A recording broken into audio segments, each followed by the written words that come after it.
Votre argent vous est présenté par la BCV. Votre argent avec Helvetia, votre assureur suisse.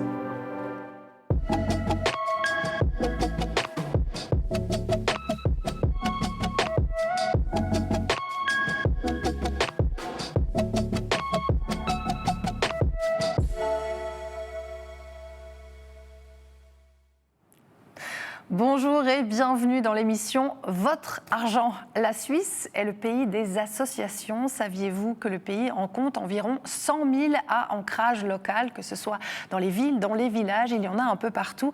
C'est un endroit où l'on affectionne passer du bon temps, rencontrer des amis. C'est une seconde patrie pour d'autres.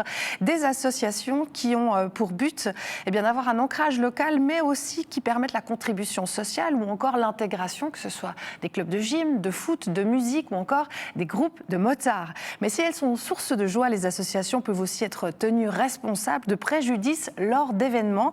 Alors, quelles sont les assurances nécessaires à de tels groupements? Réponse aujourd'hui avec Patrice Guiguer, conseiller client chez Helvetia Échalant. Bonjour Patrice. Bonjour Mélanie. Alors, bienvenue, merci d'être avec nous aujourd'hui pour parler de ces associations, donc de nombreuses associations qui ont un local où elles se réunissent. Par exemple, si on parle d'une société de musique, comment est-ce qu'un tel local est protégé en cas d'effraction? Une assurance chose qui est semblable à l'assurance du ménage privé doit être assurée en cas de vol, aussi en cas de dégâts d'eau et en cas de bris de glace. Et puis, ce qu'il faut penser aussi, c'est qu'on peut faire attention à ces biens meubles en assurant aussi contre les dégâts de tiers, si tout d'un coup on a des objets qui sont confiés. Il faut faire aussi attention avec l'assurance immobilière, où là, en plus de l'établissement cantonal, on va assurer, nous, par exemple, une buvette en cas de dégâts d'eau, de bris de glace ou de vol. Ouais, finalement, c'est assez similaire à ce dont on doit faire attention quand on est un particulier et qu'on assure son domicile. Il y a aussi du matériel, vous en parliez, comme par exemple des instruments de musique, des équipements sportifs, un matériel qui peut d'ailleurs avoir un prix très élevé. Comment est-ce qu'on assure ces appareils-là ? Alors c'est précisément pour ça qu'on l'assure, dans le côté dégâts d'eau, le vol, l'incendie qui va être pris par l'établissement cantonal et un bris de glace. Et puis ce type d'assurance ne couvre pas la détérioration. Donc ce qu'il faut faire attention, c'est aussi l'assurance RC privée de la personne ou de faire attention d'être bien assuré par rapport à ça. Aussi du côté privé, donc. Alors, bien sûr, on essaie toujours de penser à tous les risques possibles et imaginables, mais est-ce qu'il existe des couvertures d'assurance multirisques pour les associations ? Alors, ça existe un tout petit peu, mais il faut faire attention et dans ce cas-là, plutôt demander à un conseiller en assurance qui va vous expliquer au mieux, un conseiller spécialisé qui peut vous expliquer au mieux comment s'assurer. D'accord. Si on part maintenant sur un cas précis, on rentre un peu dans les détails. On imagine qu'une association organise une fête, elle a monté un chapiteau, ce chapiteau s'écroule, il y a des personnes qui sont blessées. Qui est responsable de quoi ? Alors, c'est la RC de la manifestation. Après, il faut déterminer plusieurs facteurs. On a le chapiteau, a-t-il été loué ou s'il est la propriété de l'association, s'il a été monté de manière professionnelle, l'association a-t-elle prise des mesures nécessaires pour éviter tout accident. Et puis là, c'est vraiment l'assurance RC qui va être essentielle et qu'il faut prendre en matière. C'est une assurance qui est complexe, l'assurance responsabilité civile.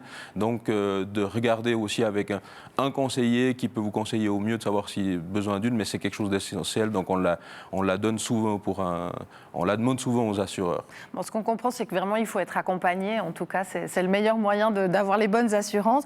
Si on parle maintenant de véhicules qu'on utiliserait pour se rendre à une manifestation, là aussi, une assurance spécifique ? Alors, les membres, souvent, ils utilisent leur propre véhicule. Donc là, vous n'avez pas besoin, vous avez votre véhicule vous-même, en RC, en casco complète ou en casco partiel qui est assuré. Après, vous avez des véhicules d'association directement qui, eux, sont assurés directement par leurs propres moyens aussi, qu'eux choisissent comment ils veulent l'assurer. Et après, de regarder si c'est des véhicules qui sont loués, là, la même chose, de demander à un conseiller en assurance qui pourra vous expliquer au mieux comment l'assurer.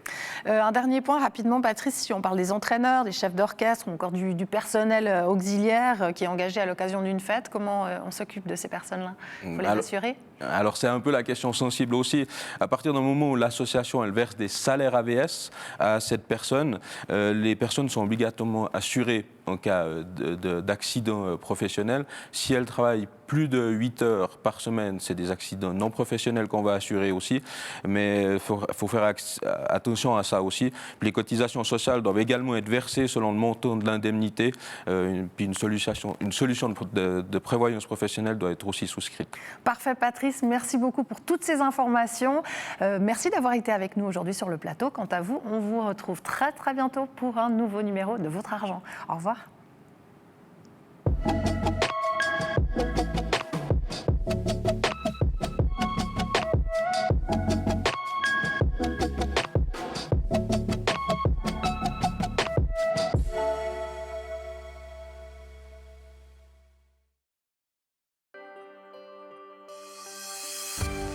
Votre argent vous a été présenté par la BCV.